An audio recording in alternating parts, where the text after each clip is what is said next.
Ano ba yan? Inaantok ako. Makababa nga muna at makabili ng itlog ng manok. Para ubos na rin yung itlog ko dun.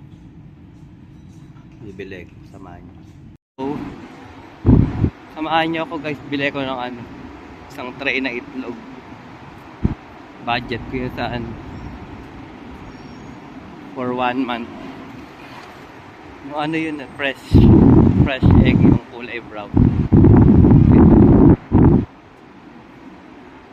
Mas gusto ko yung brown kaysa sa white. Mas nagtatagal yung kulay brown na itlog. 30 pieces yun. Kasya na yun for 1 month. Fresh chick. Ayan, Spanish. Tindahan yata yan ng Jolak. Diyan sila bumibili ng Jolak. Fresh chicken. Ayan, malapit. Ano pala siya? Ayan, Alta Chicken and Eggs Trading. Fresh chicken. Hindi tayo isang tray na itlog.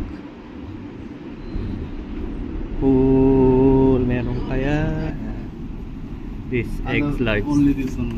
And this one? Yeah, large. Large and this one? Same large. Same. Nabili ko yung kulay brown. Nagtatagal kasi ito eh. Yung kulay white, hindi siya nagtatagal ng 1 month. Ito nagtatagal siya. 30 pieces. Kasi yung mga binili ko last time, wala pang 1 month eh.